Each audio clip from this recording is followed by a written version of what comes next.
ओह God, यहाँ तो पूरा श्रिंक भरा पड़ा है गंदे बर्तनों से। सब बर्तन जूठे पड़े हैं। अब मैं खाना कैसे बनाऊं? ये मेरी देवरानी दिव्या भी ना एक नंबर की आलसी है। सुबह जब शीला बर्तन धोकर जाती है तब तो सबके लिए नाश्ता बना लेती है, लेकिन जब शाम को यहाँ बर्तनों का पहाड़ इकट्ठा होता है तो वो महारानी अपने कमरे में चूहे की तरह डूबकर बैठ जाती है। अभी बताती हूँ मैं इसे। दिव्या, अरे ओ दिव्या, कहाँ है?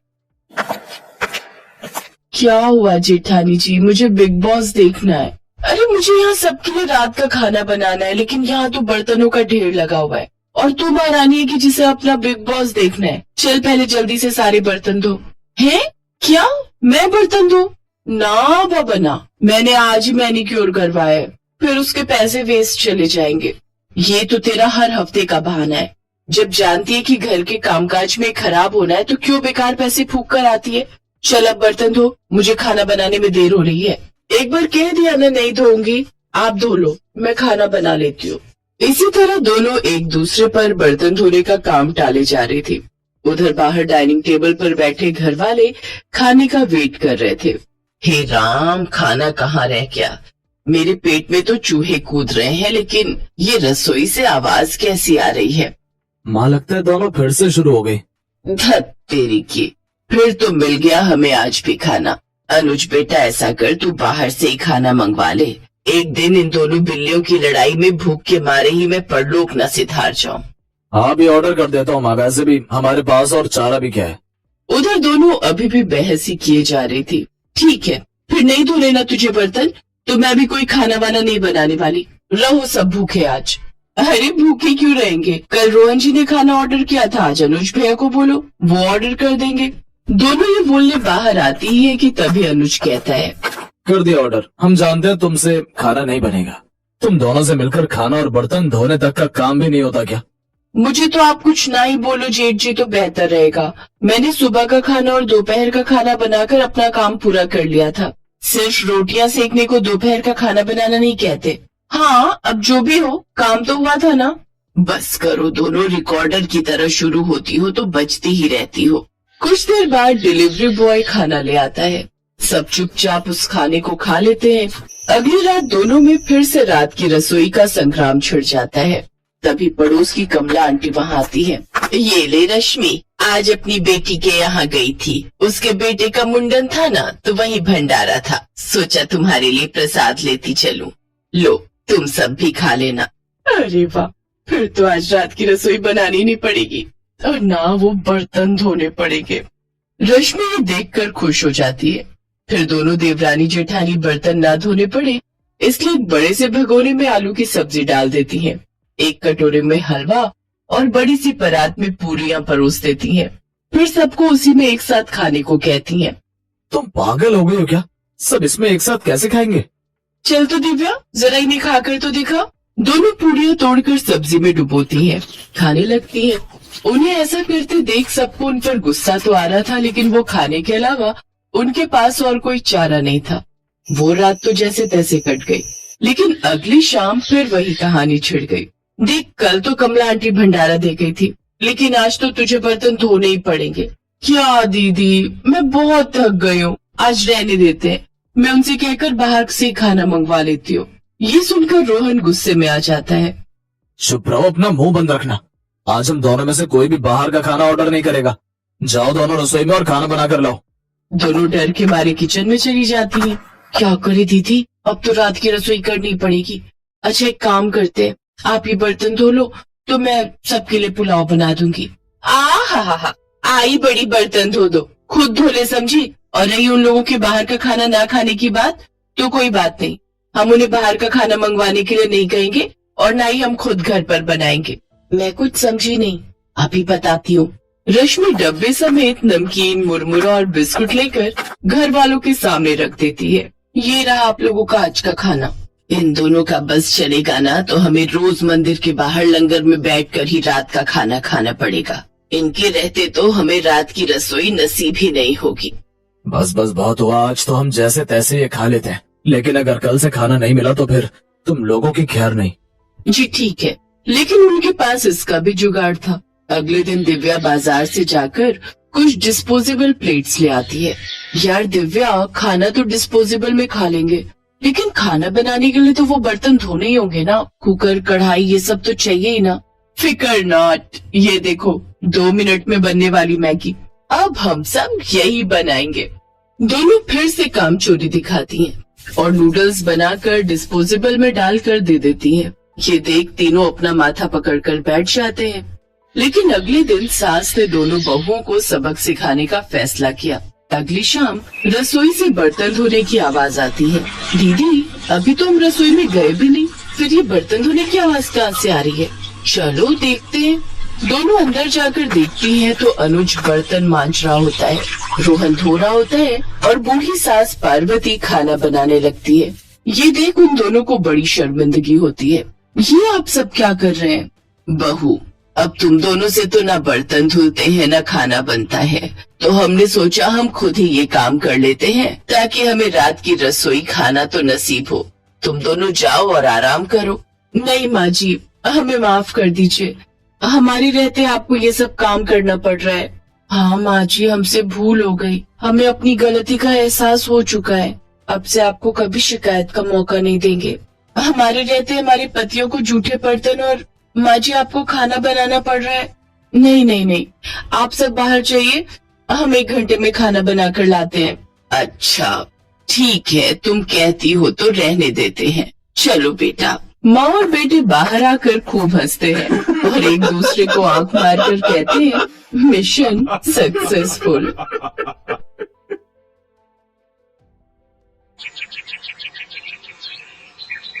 एक रोज शाम के वक्त हिना अपनी माँ के साथ बैठी हुई होती है। तभी वो अपने फोन में अपनी माँ को एक लड़की की फोटो दिखाते हुए कहती है, माँ ये देखो, ये लड़की कितनी मॉडर्न एंड टॉल है, ये मेरे भैया के साथ एकदम फिट बैठेगी। तभी उस घर की बड़ी बहू मानसी वहाँ आती है। चलिए माँ जी, हिना दीदी खाना लग गया है। बहू यहाँ तो आ, ये देख हम तेरे देवर के लिए रिश्ता.com की साइट पे लड़की ढूंढ रहे हैं जो कि सुंदर होने के साथ साथ अमीर भी है। अब तेरे गरीब मायके वालों ने दहेज के नाम पर 1-2 चीज पकड़ा दी बस, इसलिए अब मैं अपनी छोटी बहू अमीर खानदान की लाऊंगी जो कि भर भर कर दहेज लाए। हाँ, वो अपनी बड़ी बहू को ताने दे ही रही थी कि तभी उसका छोटा बेटा हितांश एक मॉडर्न लड़की के साथ घर आता है। उन दोनों के गले में वरमाला डली हुई थी।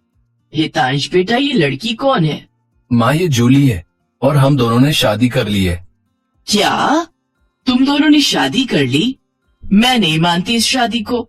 हाँ तो किसे फर्क पड़ता है आपके मानने या ना मानने से? वैसे भी वो कहावत तो आपने सुनी ही होगी कि जब मियाँ बीबी राजी तो क्या करेगा काजी। मैं जानती हूँ, जरूर इस डायन ने ही तुझे भड़काया होगा। मैं इस डायन को हरगिज अपनी बहू नहीं मानूंगी। भले ही आप ना मानो, लेकिन लीगली तौर पर मैं ही तो हूँ आपकी बहू।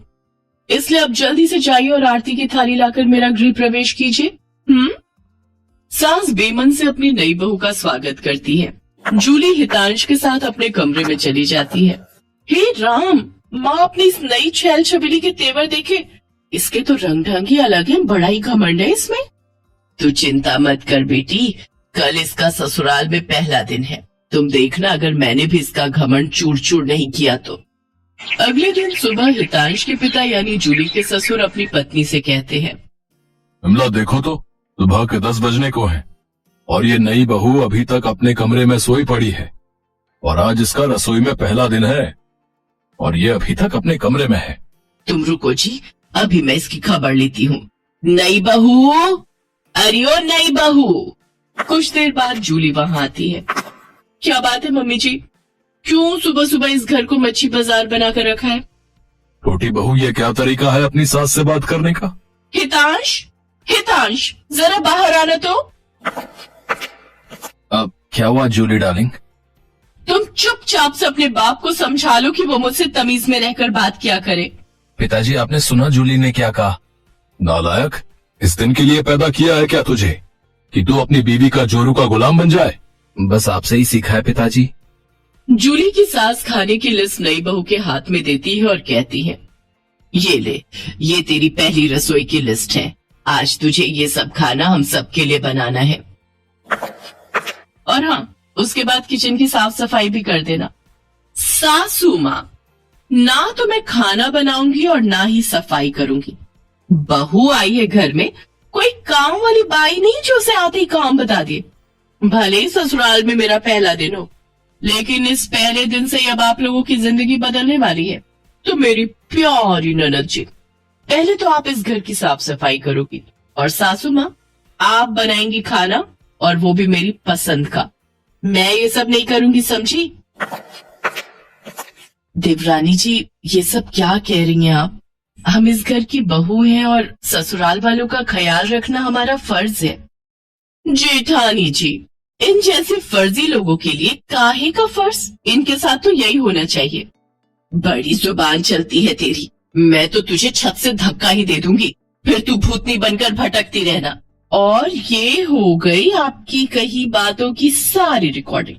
अब अगर सासू माँ आप लोगों ने मेरी बात नहीं मानी ना, तो मैं पुलिस स्टेशन जाकर आप लोगों के खिलाफ दहेज उत्पीड़न के साथ ही जान से मारने की धमकी के जुर्म में सबको जेल में बंद करवा दूंगी। इसलिए जो मैं कहती हूँ वैसा ही करो चुपचाप से। नहीं नहीं बहू, ऐसा कुछ मत करना, तुम जो कहोगी हम वो करेंगे। इसके बाद जूली उन सबको काम पर लगा देती है। ननद जी, जरा जल्दी हाथ चलाइए, नहीं तो। नहीं नहीं मेरी प्यारी भाभी, भाभी मैं करती हूँ ना, आप आराम से बैठो सोफे पर, और किसी चीज की जरूरत हो तो कहना। सासू माँ, खाना बना या नहीं? अब हमें कल तक का वेट करना होगा क्या? बस बहू रानी तैयार है। थक हार कर ननद सफाई करके वहीं फर्श पर ही लेट जाती है, जिसे देख जूली कहती है, अब यहाँ क्यों रायते की तरह फैल गई? जाओ उठो और मेरे कपड़े पड़े हैं, उन्हें धोकर आओ। तुम रहने तो ही ना देवरानी जी, कपड़े मैं धो देती हूँ। नहीं, कोई जरूरत नहीं, मैंने कहा ना आज आपका छुट्टी का दिन है, आप कुछ नहीं करेंगी।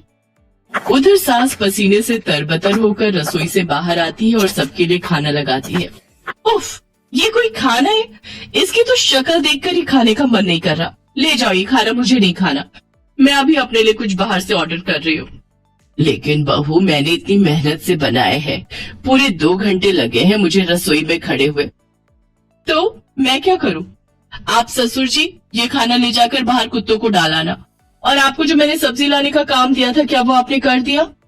हाँ बहू, मैं बाजार से सब्जियां ले आया हूँ। Very good.